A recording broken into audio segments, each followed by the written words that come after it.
बात बैंकों की निफ्टी पर नज़र रखिएगा। बाय द वे 19380 पर अब हम लेकिन जीक्यूजी की बात हुई। अमेरिका का एक काफ़ी चर्चा वाला फंड, और चर्चा में तब आया था जब इन्होंने अदानी ग्रुप में इन्वेस्ट किया था, जब वो सब प्रॉब्लम चल रही थी। लेकिन अब सिर्फ अदानी ग्रुप ही नहीं, बाकी कई कंपनियों में भी इन्होंने बेट्स लिए। हालांकि अदानी ग्रुप में तो खैर काफ़ी बड़ी बेट ली है इन्होंने, लेकिन इसके अलावा कुछ और कंपनियां भी हैं जहां पर इन्होंने काफ़ी बड़ी बेट्स ली हैं। निमेश शाह के पास चलते हैं। निमेश ने इस पर पूरी एक रिसर्च की है। तो निमेश भाई बताइए, कितनी बेट ली है जीक्यूजी ने इंडिया पर? वेल अनुज, खाली अडानी की बात करें तो कल के ब्लॉक डील के बाद जहां उन्होंने 8% अडानी पावर में लिया है, वो ऐड करे तो ऑलमोस्ट 25,000 करोड़ से ज़्यादा उन्होंने अडानी ग्रुप में ही खाली लास्ट 3-4 महीने में, जब से ये मार्च में जब से ये जीक्यूजी का पूरा एडिनबर्ग वाला जो इवेंट हुआ था उसके बाद से उन्होंने डाला हुआ है। तो 25,000 करोड़ इज़ वॉट जो अक्रॉस अडानी ग्रुप्स में जो डाला है वो।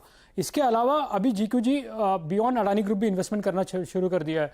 अगर आप देखो तो कल जैसे जेएसडब्ल्यू एनर्जी में लास्ट 2 दिन में या लास्ट 1 हफ्ते में ऑलमोस्ट 1.5% इक्विटी कंपनी का ले लिया जीक्यूजी ने। उन्होंने वहाँ पे क्लोज टू 750 करोड़ इन्वेस्ट किया है जेएसडब्ल्यू ग्रुप में।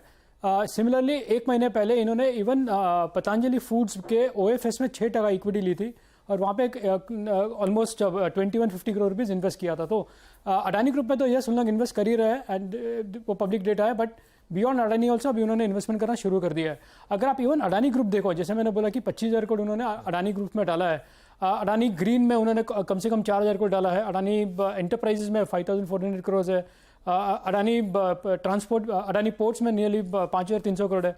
और इवन अडानी ट्रांसमिशन में ऑलमोस्ट 2,000 करोड़ इन्वेस्ट किया हुआ है। So across Adani group stocks GQG बहुत सारे इन्वेस्टमेंट्स करते रहा है। बट जीक्यूजी लोगों को शायद ज़्यादा पता नहीं है, but globally it's one of the very marquee fund. और उनकी खाली साइज देखो, they manage nearly over $100 billion. इतना बड़ा फंड है फ्रॉम अ ग्लोबल पर्सपेक्टिव। खाली इमर्जिंग मार्केट में वो मैनेज करते हैं $30 बिलियन।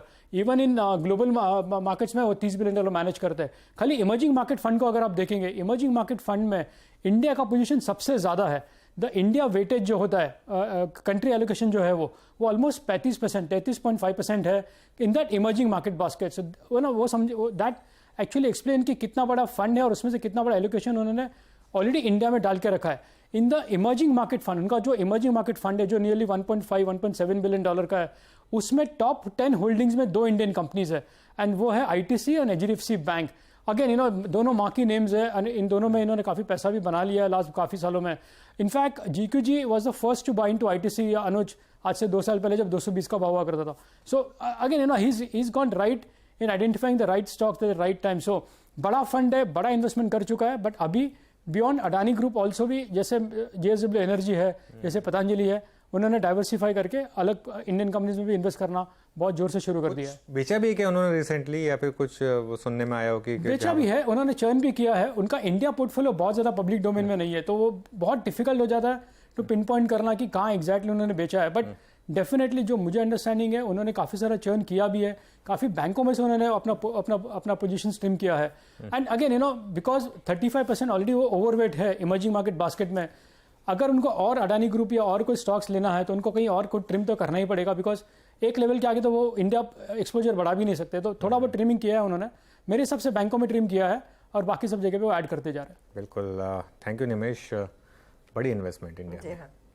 और जैसे निमेश कह भी रहे हैं कि पूरे इमर्जिंग मार्केट में 33.5% अगर इंडिया का वेटेज यहाँ पर है तो क्लियरली कन्विक्शन के साथ पैसा लग रहा है। और ये सिर्फ अदानी ग्रुप की तरफ ही डेडिकेटेड नहीं है, दूसरे और भी एसेट्स इन्होंने काफी आइडेंटिफाई किए हैं। ये एक और रीजन है कि जब जीक्यूजी ने अदानी में इन्वेस्ट किया था तो मार्केट ने उसको एक वोट ऑफ कॉन्फिडेंस दिया था, क्योंकि उससे पहले ही होता था कि जितने भी 1-2 हेज फंड्स वगैरह थे अदानी में, उनके ऊपर ही सवाल था कि आप कहीं ये सिर्फ एक वो तो नहीं है, एक सर्कुलर ट्रेडिंग तो नहीं हो रही है कहीं। अब जीक्यूजी का नाम क्योंकि इतना बड़ा था और उनकी इतना अच्छा ट्रैक रिकॉर्ड रहा है इतने सालों से, और उन्होंने इतनी अच्छी कंपनियों में, मार्की कंपनियों में इन्वेस्ट किया है, इसके लिए भी एक कॉन्फिडेंस फैक्टर आया था कि वो अडानी के स्टॉक में। जस्ट टू ऐड, जीक्यूजी तो अभी ये लास्ट 5-6 साल का हिस्ट्री है। राजीव जैन जो जीक्यूजी को चलाता है, वो पहले वन टेबल में हुआ करता था एंड $100 बिलियन का अगर आपने एयूएम बना लिया है, आई थिंक उसने 2015-16 में वन टेबल छोड़ के जीक्यूजी चालू किया है। सो अगर आप 2016 से 2023 तक का रिकॉर्ड देख लो,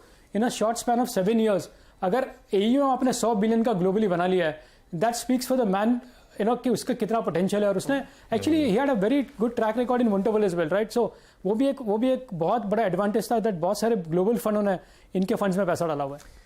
बिल्कुल, देखिए महीने की 31 तारीख को सैलरी आती है तो हम गिनते हैं कि कितना पैसा है। यहाँ पे 100 बिलियन, 50 बिलियन, 80 बिलियन ऐसे ही नंबर थ्रो कर देते हैं। बट खैर निमेश, बहुत बहुत शुक्रिया आज ये सब पूरी जानकारी हमारे सामने रखने के लिए। आप ऐसे आते रहिएगा वैसे हमारे